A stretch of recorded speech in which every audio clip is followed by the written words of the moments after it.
Tonight, the ringleader of one of the largest art forgeries in Canadian history is sentenced. This historic purchase will also strengthen our connection to our culture, traditions, and ancestors. A First Nation in the Yukon is investing in a new business.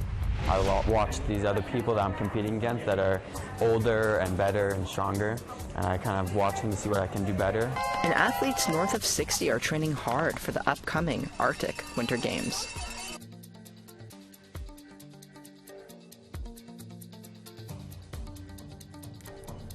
Tache and welcome to APTN National News. I'm Sav Jonesa. A 14-year-old indigenous girl has been identified as the victim of a fatal stabbing in downtown Winnipeg. Police say they are searching for 3 people in connection with the death. Tamara Pimentel has more. Police were called to this scene in downtown Winnipeg at 1 p.m. on Friday for a report of a female who had been stabbed. Police aren't releasing the victim's name, but identified her as a 14-year-old indigenous girl. Officers provided emergency medical care. Before an ambulance arrived, she was rushed to hospital where she later died. Winnipeg Police Chief Danny Smythe says it is believed a possible suspect fled the scene before police arrived. So we know the victim was with a group of other young people shortly before she was attacked. One of the young people she was with suddenly turned on her and stabbed her. Police are looking for a male suspect and 2 young female witnesses. Smythe says they might also be youth and can't be identified. The victim has been reported missing in the past but was not missing when she was killed. A vigil will be held Monday evening in support of the girl's family and friends. Tamara Pimentel, APTN National News, Winnipeg. First Nations leaders in Northern Ontario are questioning the reporting process for missing persons in the city of Thunder Bay. 14-year-old Mackenzie Nathan Manias was last seen on December 13th in the city. According to a press release from Anishinaabe Aski Nation and Nishkantaga First Nation, her body was discovered today near the waterfront. Thunder Bay police had been holding a scene there since Saturday. NAN and Nishkantaga leadership say they do not yet fully understand the circumstances regarding this tragic passing and have many questions. In a statement, they say they are extremely concerned that gaps in the process for reporting missing persons identified through the 7 youth inquest are apparently still at play when Indigenous youth are reported missing. In Thunder Bay, Ontario, a man who pleaded guilty to 2 charges in connection with a major art fraud is going to jail. Gary Lamont is one of 8 people accused in the Norval-Morrisseau art fraud ring. It's been called one of the largest forgeries in history. The investigation looked into fake artworks claimed to be done by Morrisseau, with an Anishinaabe painter known for helping establish the Woodland School of Art. Police seized more than 1,000 counterfeit works. Lamont pleaded guilty to 1 count of forgery and 1 count of defrauding the public above $5,000. He was sentenced to 5 years in jail on Friday. He will get 1 year's credit for time already served. Parks Canada says increased consultation with Inuit is high priority in its updated management plan for one of the most remote national parks in Canada. The Kitunapak National Park Plan is located on northwest Ellesmere Island. How the park is run is reviewed every 10 years. The new plan was tabled in Parliament on December 12th. Some new objectives are increased Inuit involvement in the management of the park itself and ongoing collaboration between governments, businesses, and Inuit groups on conservation and research. The discovery of an intact woolly mammoth baby near Dawson City, Yukon last year caused a stir worldwide. Affectionately dubbed Noon Shuga, or Big Animal Baby, by the Trondek Gwich'in First Nation, scientists say it's the first whole baby mammoth found in North America, and only the 2nd in the world. Now the Trondek Gwich'in and Yukon government are planning the next step for the incredible animal's care. Sarah Connors gives us an update. The body of little Nunchaga, who's been kept in a walk-in freezer since its discovery in 2022, may soon be moving to a new location, at least temporarily. The governments caring for Nunchaga have applied to send the animal to the Canadian Conservation Institute in Ottawa. The Federal Institute promotes Canada's heritage collections through its expertise in science, treatment, and preventative conservation. The plan is for the mammoth's body to be preserved through freeze drying, a process that will take 1 to 2 years to complete. Nunchaga will then be returned back to the Trondheim in Dawson City. The First Nation says it may house Nunchaga at its new heritage complex. However, out of respect for the animal, it won't be on public display. The government say they should have an answer from the Institute by the end of the year.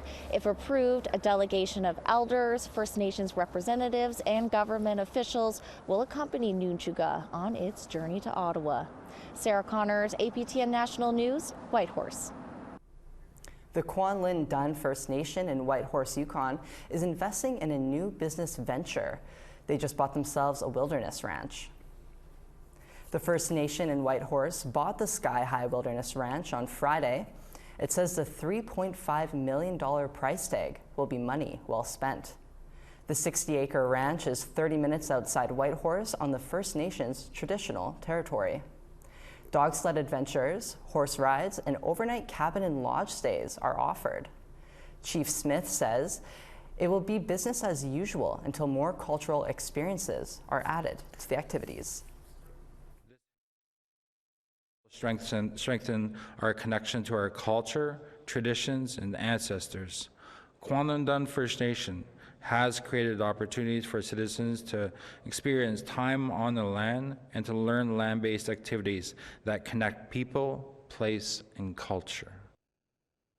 Time to take a short break. More stories to come when we return.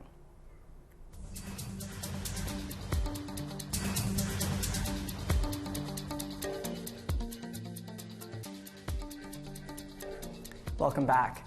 There is no doubt that 2023 was a big year with many stories filled with joy and heartbreak. Our British Columbia video journalist, Tina House, takes us on a look back at the year that was 2023 in her part of the country.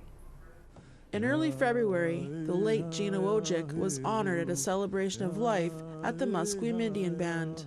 The legendary hockey player, who was known as a fierce protector of his teammates, was remembered by his Vancouver Canucks alumni teammates, his family, and close friends, including Peter Leach. You know, he was a true warrior. You know, he didn't see himself as a legend. He goes, I haven't earned that yet. He said, I'm not there like Brian Trottier, you know. But I said, no, man, today he's a true legend, without a doubt, you know, and I'm honored to say that. Country star Aaron Pritchett honored Gina with a song to memorialize a man that came from humble beginnings and rose to be one of the first Indigenous and greatest hockey players in the NHL, meanwhile paving a way for others to follow. Looking back on the memory of the dance we shared. He loved the city of Vancouver. He loved his home kidding on ZB, and we're gonna miss him very deeply. But he's always gonna be in our hearts and our souls, and that number 29 forever.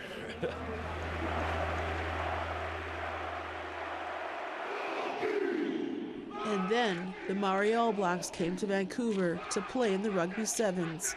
They were hosted at an event at the Tsleil-Waututh Nation. I'm just happy we got the All Blacks here. You know, they're one of the most popular teams, and I know a lot of our community members were happy. Isaiah Susadik, who also currently plays rugby, says it's a dream come true to meet his idols and hopes to go pro one day. I can't wait to see what happens in the future here, and I'll be going for the national team. Wanted to thank the people here and just similar, how similar we are, Māori and natives of this country. I spoke earlier about how In my culture, we live off the land, we live off the water, and hearing the same things from your guys in was pretty good just to make those type of connection. The visit concluded with the All Blacks singing a song for the community.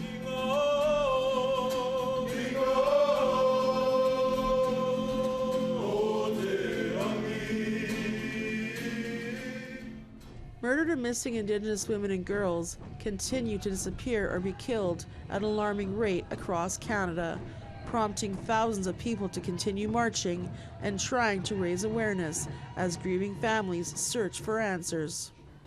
This year, TransLink, who operates the SkyTrain throughout the Lower Mainland that transports millions of people a day, unveiled huge billboards to get the word out. Natasha Harrison's daughter, Tatiana, is featured along with 13-year-old Noello Soup and Chelsea Poorman. All three were found deceased in what family members are saying are very suspicious circumstances. Natasha, how are you feeling right now seeing this? Oh,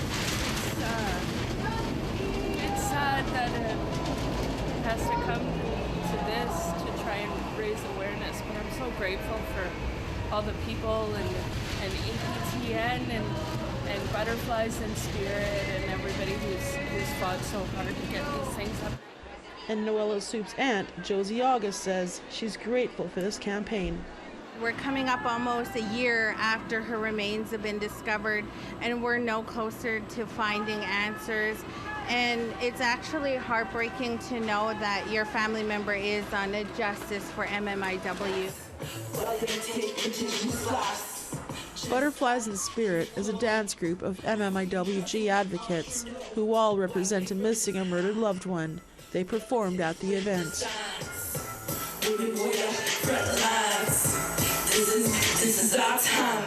Thank you for being a part of this special look back at the year 2023 and some of the stories that we brought you. Tina House, APTN National News, Vancouver. Earlier this month, Leonard Marchand was appointed Chief Justice of British Columbia and Chief Justice of the Court of Appeal of Yukon. He is the first Indigenous person appointed to this office. Prior to his appointment, he was a judge of the Court of Appeal for British Columbia. Marchand is Syilx and a member of the Okanagan Indian Band. He joins us now. Welcome, Leonard. How does it feel to be appointed the first Indigenous Chief Justice in BC and the Yukon? Thanks for asking. It feels great. What inspired you to pursue a career in law? Well, it wasn't a straight line for me. When I was a young person, I was pretty good in chemistry, math, and physics, and I grew up dreaming not about being a lawyer, but about becoming an engineer. I studied engineering at UBC in the 80s. When I graduated, I found work in the oil industry, and I worked in that industry for some years before realizing that the corporate mission of maximizing return to the shareholders wasn't really something that resonated with me personally. I thought about some different options, and I decided to return to law school because I thought, that I might be able to help people with legal problems and other issues in their lives. I often say that the best decision I made in my life was asking my wife to marry me, and the second best decision I made was going back to law school. It was a good choice then. It's been a very fulfilling career. That's fantastic. Your father, Len Marchand, he was the first cabinet minister of Indigenous descent. What influence did he have on you and your career aspirations? My father was a huge influence on me. He grew up in a time when there was legislated exclusion as well as legislated assimilation. So we had these laws like he wasn't permitted to vote in a federal election. He couldn't attend a public school. There were a lot of exclusions, but also there was the assimilationist policies of sending children to federal day schools, which my father attended, and as well residential schools, which my father also attended. Wow. Somehow he became a trailblazer. He came from a very good family. They weren't happy with him being away at residential school in Kamloops. They found a way to get federal funding for him to attend the public high school here in Vernon.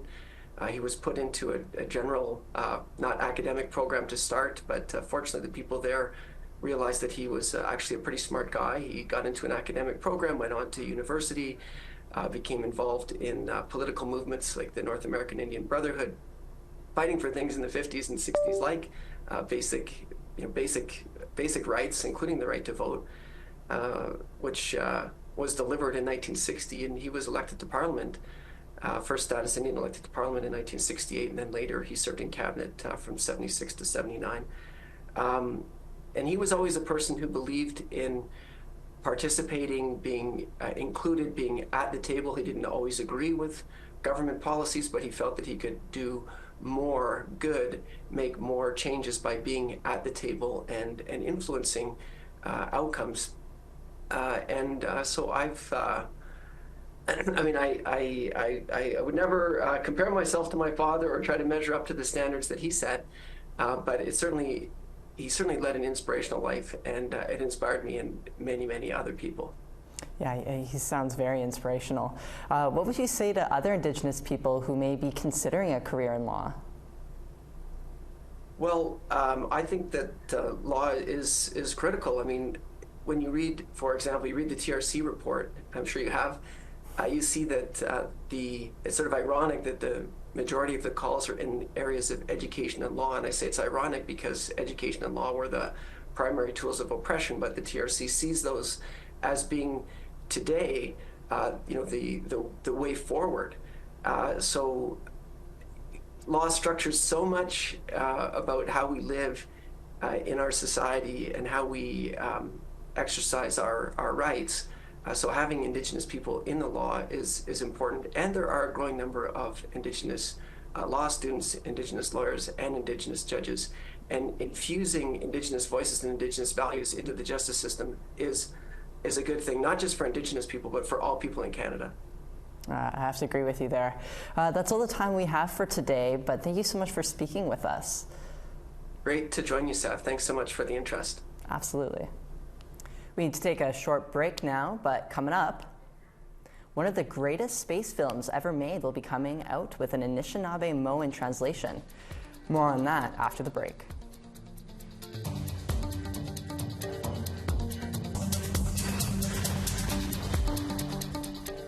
Welcome back.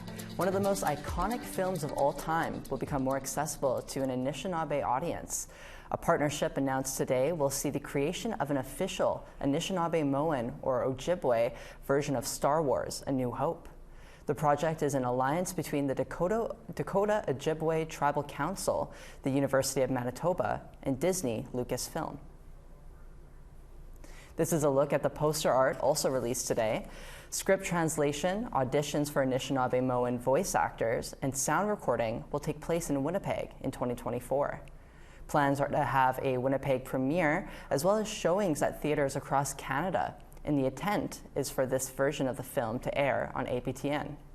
The announcement comes almost exactly 10 years after a Navajo language version of the classic film was released. Now, time for our photo of the day. Today's photo comes from APTN social media editor Jesse Andrushko. Jesse shared his Legos in honor of the news about an upcoming Ojibwe version of Star Wars: A New Hope. Jesse says he is aware these characters don't appear in the Star Wars film, but he's excited nonetheless. If you want to be featured as our photo of the day, send your photos to share@aptn.ca. Now let's take a look at tomorrow's weather forecast. It'll be 3 degrees in Charlottetown, 11 in Halifax, 4 in Nain, and 3 in Cartwright. It'll be -5 in Quebec City and 1 in Montreal, -1 in Toronto, -4 in North Bay, -5 in Timmins and -5 in Sudbury. Churchill will be a cold -21, God's Lake -16. Winnipeg will be -4 and Barons River -6. -2 in Regina and -3 in North Battleford. -12 in Stony Rapids and -11 in Buffalo Narrows. It'll be +1 in Fort McMurray, -4 in Peace River.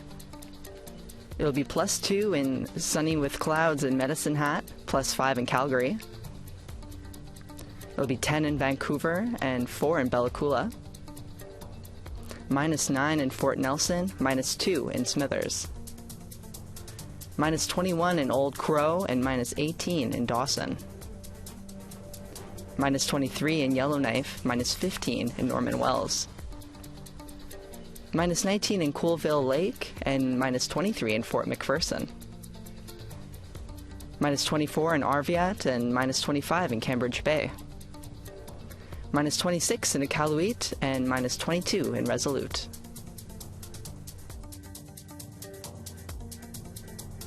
Athletes north of 60 are competing for a spot in one of the biggest sporting events in the Arctic next year. Our reporter, Charlotte Moore-Jacobs, has that story. It's competition day for Arctic Winter Games hopefuls in Yellowknife. And for those cross-country skiers from the Saantu community of Rarilacan, Fort Good Hope, they are ready. I'm a bit nervous by thinking my family. I think it's like, push yourself to your limit. When someone's in front of me, I'll be like, keep on going, like, I need to pass this person. Isabel Manuel made the team last year. She's hoping to improve her time from yesterday, racing 10 kilometers in under 24 minutes, even with the technical downhill sections in the course. So we're going downhill, but sometimes I crash. What did you do when you crashed? I get up, even the hard ones. The games are a big deal for these 8 athletes from Fort Good Hope. They may not have groomed trails or even a long-standing history of having cross-country skiing teams. But according to coach Jillian Toback, these athletes are dedicated and fundraise for their accommodations, food, and ground transportation to be here. They were skiing or working out in the gym for 4 nights a week. So 2 nights skiing, 2 nights working out, and then they had to do fundraising as well. Last year we were kind of figuring things out, let's see how we do, and it's nice to have an event to work toward, and then to compare like where we're at, like what's happening with other skiers. Held every 2 years, it's the biggest sporting event north of 60. Around 2,000 athletes compete in the games from Alaska, Greenland, Sempi, Northern Alberta, Nunavik, Nunavut, NWT, and Yukon. Malachi Morin of Yellowknife says he's appreciative for the opportunity to hone in on his craft. I get my coaches to videotape me so I can go back and practice that and work on getting better. And I watch these other people that I'm competing against that are older and better and stronger, and I kind of watch them to see what I can do better. And it's not just about the sports. There's also cultural exchange, mentorship, and of course, pin trading. Kind of got into that a bit more at Canada Games, and my pin collection has gotten quite a bit bigger, so I'm excited to work on that at Alaska. Along with Yellowknife, trials are also happening in Dilo and Fort Simpson for Dene Games, and in Nunavik for Arctic sports. The games take place in Matsu and Anchorage, Alaska, March 10th to 16th, 2024. Charlotte Moore-Jacobs, APTN National News, Yellowknife. That's all the time we have for today. For news anytime, visit our website at aptnnews.ca. I'm Sav Jonesa. Thank you so much for joining us, and have a great night.